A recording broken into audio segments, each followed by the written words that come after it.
सौभाग्यवती नारी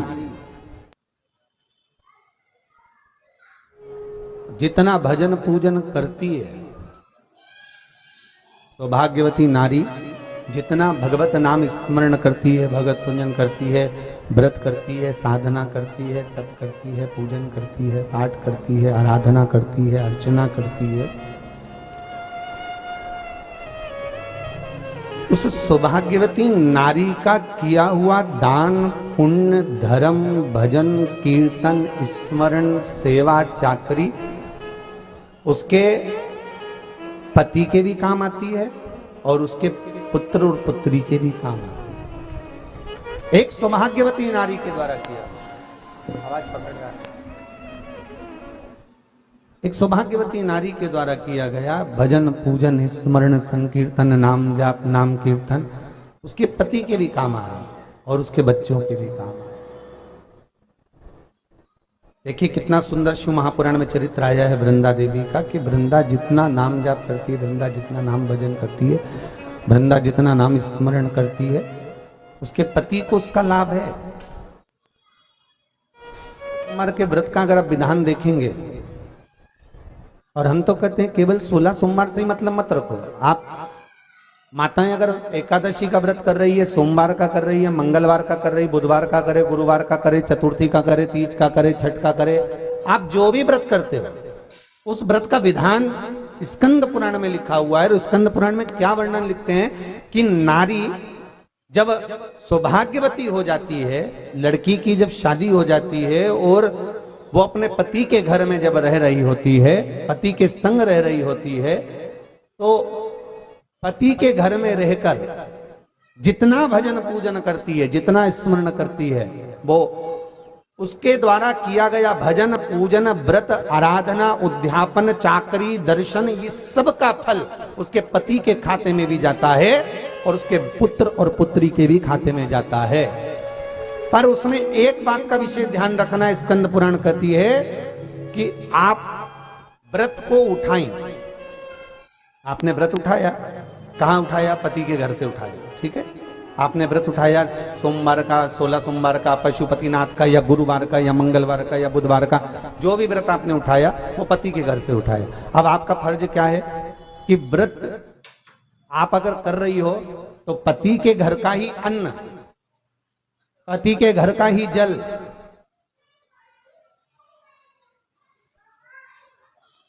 पति के घर का ही सुख आनंद महाराज हमको प्राप्त हो। अगर व्रत करने के दिन मालूम पड़े आपके कोई तीज का व्रत, छठ का व्रत, चतुर्थी का कोई विशेष खास जो व्रत होता है, 16 सोमवार का व्रत, पशुपति व्रत, और आप अपने मायके चली गई और मायके का अन्न जल आपने ग्रहण किया, मायके का प्रसाद ले जाकर, मायके की थाली ले जाकर, मायके का पूजन का सामान ले जाकर आपने भगवान की आराधना करी, तो स्कंद पुराण कहती है वो स्वीकृत नहीं होता, क्योंकि विवाह होने के बाद गोत्र बदल जाता है। उस गोत्र का अन्न चाहिए, उस गोत्र का भाग चाहिए। अगर बहुत रोग में ग्रसित होना, बहुत रोगीले हो गए ना, बहुत कोई बीमारी ज्यादा हो गई ना, तो स्थान शंकर के मंदिर के बना लो। तो जिसको हमको साफ करना है तो और वहां चंदन की एक बिंदी रखकर आना, तो स्थान बना लो।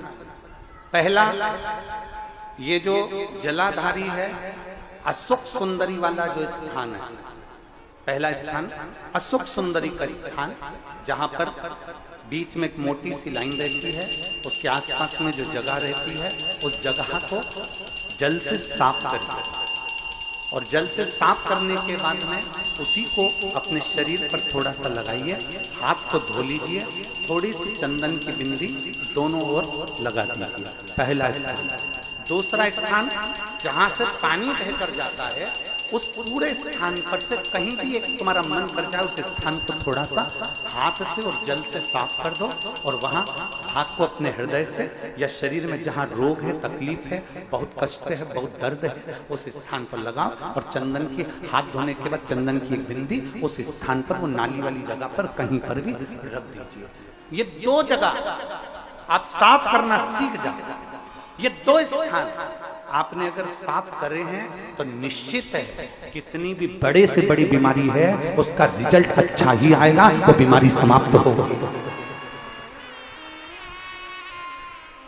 वो बीमारी समाप्त होगी निश्चित है। थोड़ा समय लगेगा, थोड़ा समय लग सकता है, पर आप अपने भरोसे से अगर करोगे तो निश्चित निवेदन करूंगा, दुनिया में ऐसा कोई समस्या नहीं जिस समस्या का कोई निदान नहीं। हर समस्या का निदान है, पर निदान किसी दूसरे के पास नहीं, निदान केवल मेरे भोले नाथ के पास में है। आपको अगर किसी समस्या का सफल आनंद चाहिए तो शंकर की शरण में जाओ। आपको सीहोर आने की भी जरूरत नहीं है, आपको हमसे मिलने की जरूरत नहीं है, आपको पंडित प्रदीप मिश्रा के पास नहीं आना, आपको किसी बाबा जोगी के पास नहीं जाना, आपको किसी के बेल भभूति लेने नहीं जाना, आपको तो शिव के पास जाना। जो शंकर की वस्तु है उसको स्वीकार करो, बस शंकर की वस्तु को स्वीकारिए।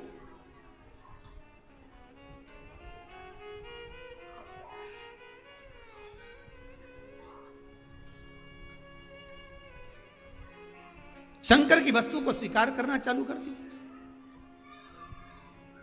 अरे भाई, शिव महापुराण की कथा तो यहां तक कहती है, यहां तक वर्णन कर रही है, जिस व्यक्ति की नौकरी नहीं लगती, सर्विस नहीं लगती, हर जगह पर अप्लाई कर रहा है, बार बार इंटरव्यू देने जा रहा है, लगातार उसको अगर सफलता प्राप्ति नहीं हो रही है तो धतूरा ढूंढो। धतूरा कहीं बाजार में नहीं मिलेगा, किसी वृक्ष से धतूरा तोड़ लिया, कुछ मत चढ़ा, तू शंकर जी के मंदिर में जाकर तेरा नाम और गोत्र बोल और शिव जी को धतूरा चढ़ाना चालू कर दे और बाबा से विनती कर, धतूरा चढ़ाना चालू कर। अब धतूरा कोई बहुत कीमती होता है क्या? बहुत पैसे का मिलेगा क्या? कहीं पे भी मिल जाएगा। धतूरा तोड़ और चढ़ा शंकर जी को। रोज नियम बना ले कि एक धतूरा मैं शंकर जी को चढ़ाऊंगा, प्रतिदिन चढ़ाऊंगा, शिव जी से जाकर निवेदन करूंगा प्रतिदिन। शंकर जी की प्रिय वस्तु में धतूरा, बेलपत्र आदि कादि की तो है, क्या है? चढ़ा रोज एक धतूरा, फिर वही धतूरा जिसके यहां तू इंटरव्यू देने जा रहा है उसी के सिर पे चढ़ गया। जो तूने शिव जी के चढ़ाया वही धतूरा वहां चढ़ा है, तू क्यों चिंता करता है? तत्व देखिएगा।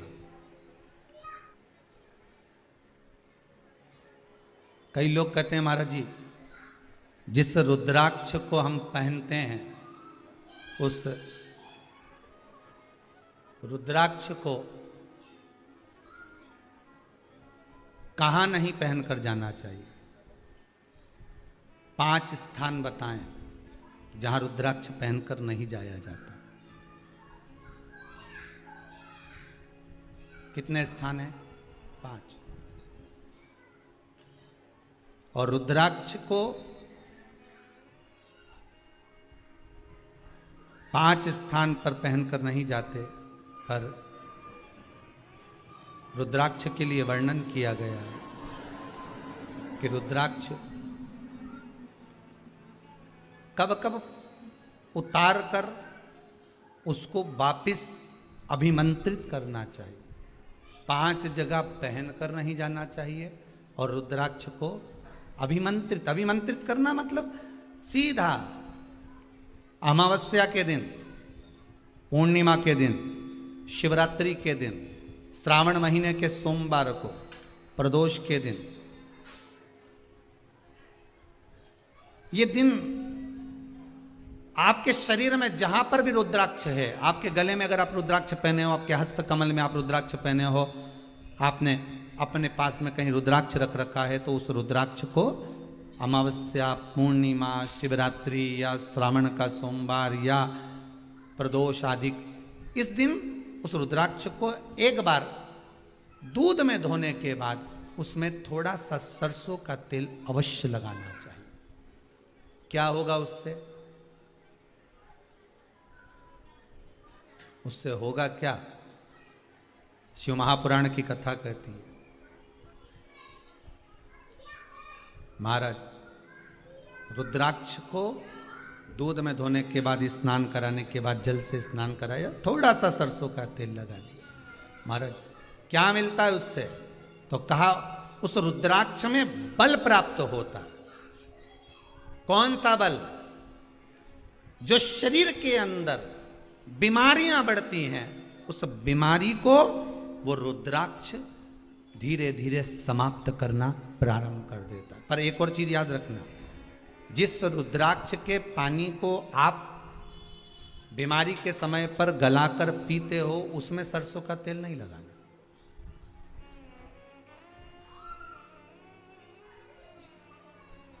उसमें सरसों का तेल नहीं लगाना। उसको तो आप केवल स्नान कराओ दूध से, जल से, और फिर उसको गला दीजिए। उसका पानी आप पीना चालू कर दीजिए। जिसको बड़ी बीमारी होती है उसके लिए कल कथा में वर्णन किया था, रुद्राक्ष के जल।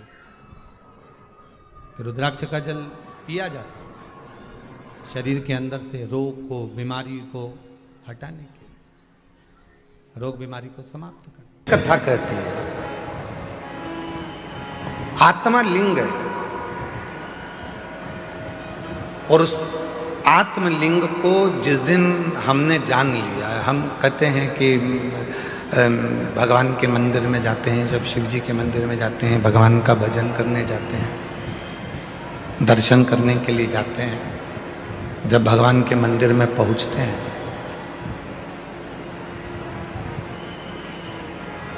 क्यों कहते हैं कि लोग कि गुरुजी एक लोटा जल और सारी समस्या का हल, ऐसे कैसे हो सकता?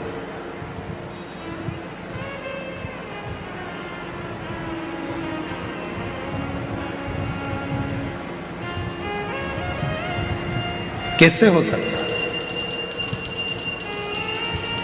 शिव महापुराण की कथा कहती है कि वो एक लोटा जल सारी समस्या का हल ऐसे होता है।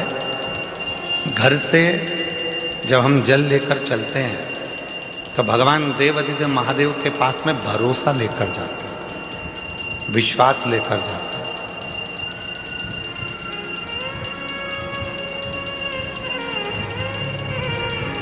ये आत्मलिंग जब शिवलिंग के सामने जाता है, और आत्मलिंग और शिवलिंग के बीच में जो जल चढ़ाया जाता है, जो जल चढ़ता है, वो आत्मलिंग और शिवलिंग के विश्वास को, भरोसे को दृढ़ कर देता है।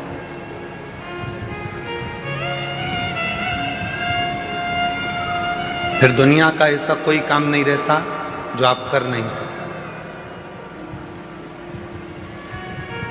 दुनिया का ऐसा कोई कार्य नहीं होगा जो आप कर नहीं पाओगे। फिर वो कार्य पूर्ण होता ही, वो कार्य सफल होता ही।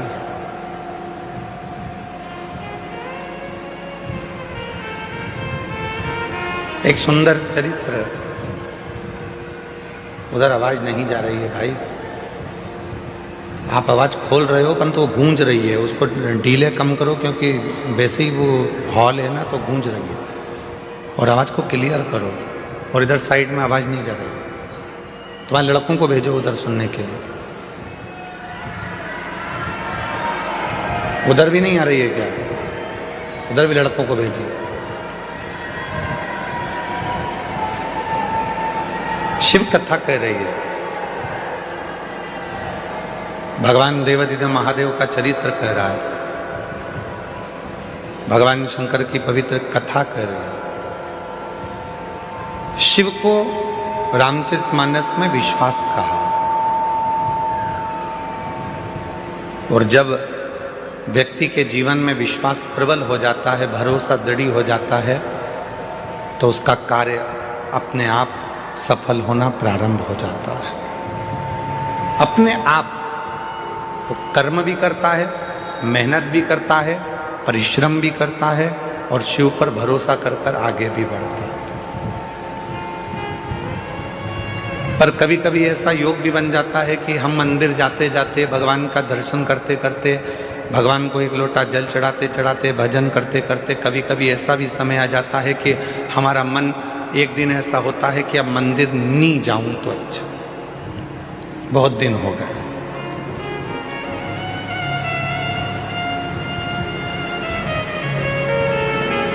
रोज कथा सुनते हो, प्रतिदिन कथा को श्रवण करते, और कभी कभी मन ऐसा भी कर जाता है कि अब 2 4 8 दिन अभी जरा मैं अभी कथा नहीं सुनूंगी, अभी मैं सीरियल देखूंगी, नाटक देखूंगी, कभी कभी मन करता।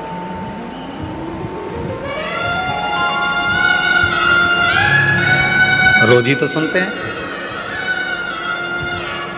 प्रतिदिन तो श्रवण करते हैं।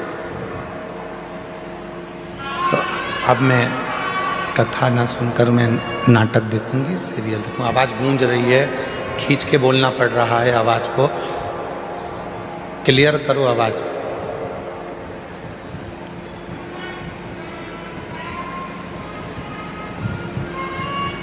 कभी कभी मन कर जाता है ऐसा कि अब मैं इतने दिन मैंने कथा सुन ली है, इतने दिन मैं मंदिर चली गई हूँ, इतने दिन मैंने सत्संग कर लिया, इतने दिन मैंने कीर्तन कर लिया है, इतने दिन मैंने मंत्र जाप कर लिया है, इतने दिन मैंने नाम जाप कर लिया है, अब मैं थोड़े दिन नहीं करूँगी।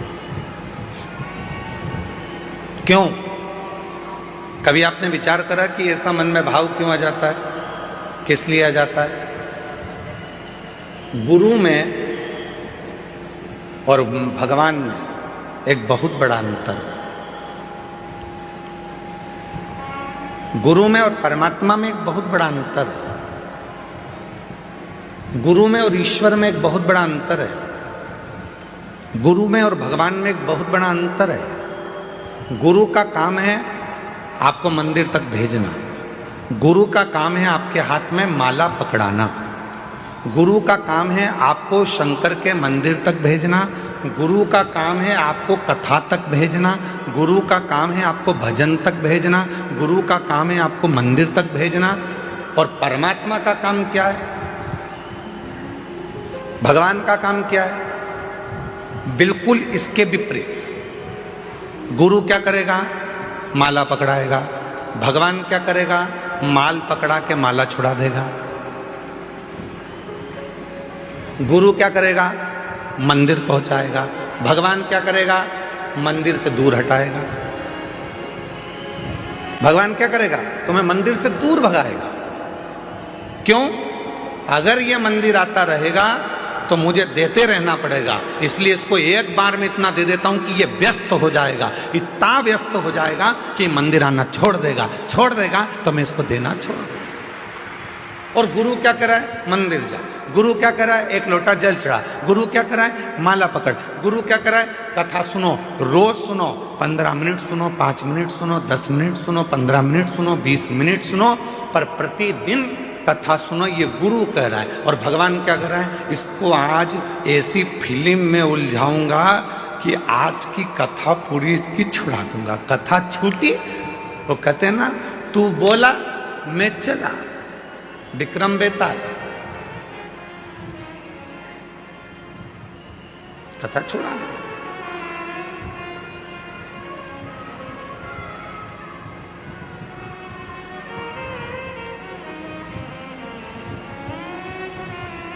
गुरु मंदिर भेज रहा है, गुरु शिवालय तक भेज रहा है, गुरु परमात्मा के पास भेज रहा है, गुरु सत्संग में भेज रहा है, गुरु परमात्मा की भक्ति में भेज रहा है।